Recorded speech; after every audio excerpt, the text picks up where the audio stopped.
کہ انسان کی خلقت میں اللہ عز و جل نے بغیر کسی مذہب اور دین کی تفریق کے آدم کی اولاد کو کرامت عطا فرمائی ہے۔ وَلَقَدْ كَرَّمْنَا بَنِي آدم، ہم نے آدم کی اولاد کو کرامت عطا فرمائی۔ اس میں سب سے پہلے انسان کی خلقت، اس میں خاص عزت ہے، اکرام ہے، احترام ہے۔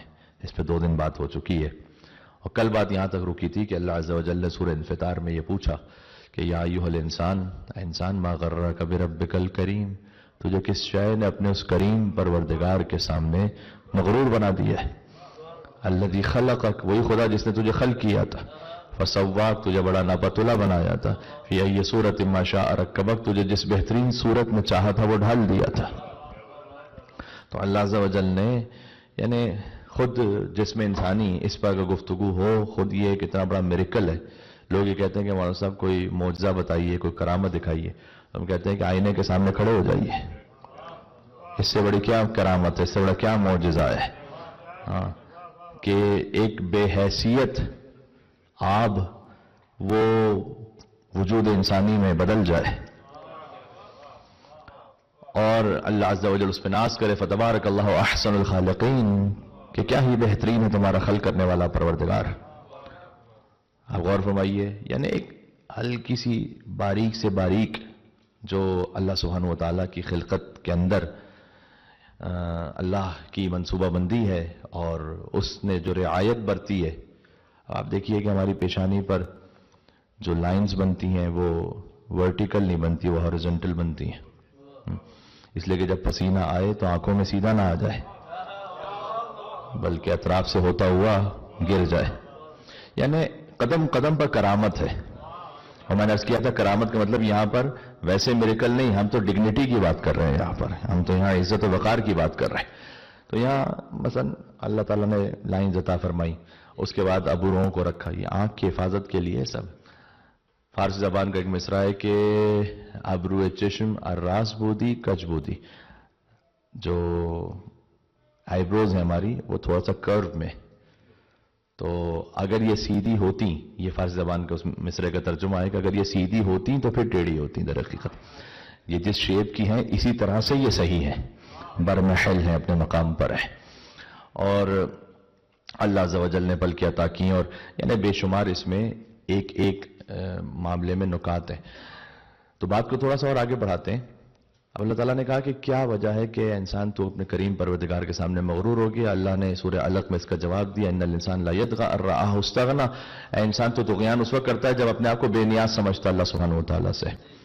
طغیان مقابل پر ہے عبدیت کے، بندگی کے۔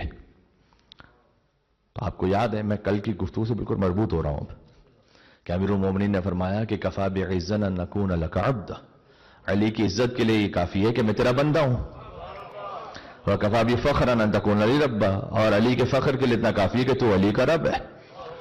انسان کسی بڑے انسان کے ساتھ جڑا ہوا ہوتا ہے، کہتے ہیں بھائی میرا باپ یہ ہے، میرا دادا یہ ہے، ہم فلاں جگہ کے نواب تھے، ایسا تھا ویسا تھا۔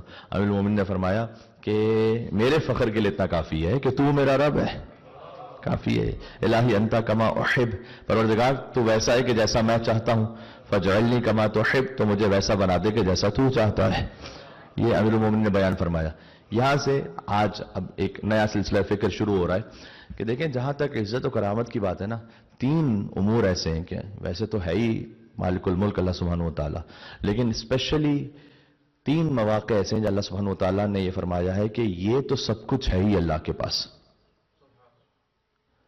سورہ بقرہ، سورہ نساء، سورہ رعد، یہاں سے 3 آیتیں پڑھوں گا۔ ان القوۃ للہ جمیعا فللہ المکر جمیعا فإن العزت للہ جمیعا، فرمایا ساری قدرت بھی اللہ کے پاس ہے، ساری تدبیریں بھی اللہ کے پاس ہے، ساری عزتیں بھی اللہ کے پاس ہے۔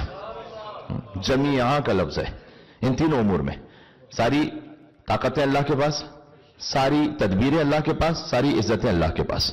تو اللہ عز و جل نے فرمایا کہ دیکھو یہ تو جمیعا سب کچھ ہے ہی ہمارے پاس۔ یہ جمیعا کے ساتھ بالخصوص ان 3 امور کا ذکر کیا اللہ سبحانہ وتعالیٰ نے قرآن میں، اور سورہ آل عمران میں یہ فرمایا کہ قل، اے رسول آپ کہہ دیجئے، قل اللہم مالک الملک تؤتی الملک من تشاء وتنزع الملک ممن تشاء وتعز من تشاء وتذل من تشاء بيدك الخير إنك على كل شيء قدير تولج الليل في النهار وتولج النهار في الليل وتخرج الحي من الميت وتخرج الميت من الحي وترزق من تشاء بغير حساب. یہ وہ آیات ہیں کہ جو نماز کے بعد بھی پڑھنے کی تاکید ہے. نماز کے بعد سورہ الحمد پڑھیے، آیت الکرسی و العلی العظیم تک پڑھیے. سورہ آل عمران کی آیت نمبر 18 شہید اللہ انہ لا الہ الا هو والملائکۃ واولو العلم قائما بالقسط لا الہ الا هو العزیز الحکیم. یہ سورہ آل عمران کی آیت نمبر 18 پڑھیے اور سورہ آل عمران کی آیت نمبر 26 اور 27 پڑھیے جو بھی میں نے پڑھی آپ کی خدمت میں. پھر اس کا معجزہ دیکھیے گا اپنی زندگی میں. یعنی کچھ ان ایکسپیکٹڈ ایسی زندگی میں مطلب انسان سوچ بھی نہیں سکتا کہ اچھا یہ رکاوٹ بھی دور ہو سکتی ہے، تو وہ ہو جاتی ہے. خود ان اذکار اور اوراد کے پڑھنے والے کے لیے مولا نے حدیث میں بیان فرمایا ہوا ہے کہ جو نماز کے بعد اسے پڑھنے کا عادی ہو تو اللہ کم از کم 50 مرتبہ نظر خاص کرتا ہے اپنے بندے پر. ایک دن میں 50 مرتبہ اللہ نظر خاص کرتا ہے اپنے بندے پر. اس لیے ان اذکار اور اوراد کو پڑھ کے دیکھیں، پھر اس کا اثر دیکھے گا انشاءاللہ سے آپ. تو قل اللہم مالک الملک، مالک الملک وہی ہے تعطی الملک من تشاء. اب اس ایک ایک لفظ میں بڑی گنجائش ہے کہ باتوں مجھے تھوڑا سا آگے بڑھنا ہے. مالک الملک تعطی الملک من تشاء، جس سے چاہتا ہے تو وہ ملک دے دیتا ہے اور جس سے چاہتا ہے وہ ملک لے لیتا ہے. نہیں، ترجمہ اس کا یہ نہیں ہے. نہیں، اگر وہ چاہے تو چھین لیتا ہے. یعنی کیونکہ عطا اور اخذ یہ دو لفظ ہیں عربی میں. تعطی الملک من تشاء وتأخذ الملک ممن تشاء نہیں ہے یہاں پر. تنزع الملک ممن تشاء، غور کیجئے گا. تنزع کہتے ہیں، نزع کہتے ہیں ایک ایسی شے کا نکلنا کہ جو انسان نہ دینا چاہتا ہو اللہ لے لیتا ہے. والنازعات غرقا، یہ قرآن کریم میں یہ اسی نزع سے کہ جب فرشتے آتے ہیں اور روح کو قبض کرتے ہیں تو انسان کے اندر وجود میں غرق ہو کر نکال لیتے ہیں اس کی روح کو، اور وہ نہ بھی چاہتا تب بھی نکال لیتے ہیں. تو تعطی الملک من تشاء، اللہ کہتا ہے کہ جسے ہم چاہتے ہیں ملک دے دیتے ہیں اور جسے چاہتے ہیں لے لیتے ہیں، نہ دینا چاہے تب بھی لے لیتے ہیں. وتعز من تشاء وتذل من تشاء، جسے چاہتے ہیں عزت دے دیتے ہیں، جسے چاہتے ہیں ذلیل کر دیتے ہیں. بیدک الخیر انک علی کل شیء قدیر. آپ دماغ میں تصور نہ لایا کیجئے کہ مولانا اس نے میری عزت نہیں کی، اس نے میرا یہ. عزت دینے والا اللہ سبحانہ و تعالیٰ ہے. آپ اپنے کردار کو انشاءاللہ اچھا رکھیں.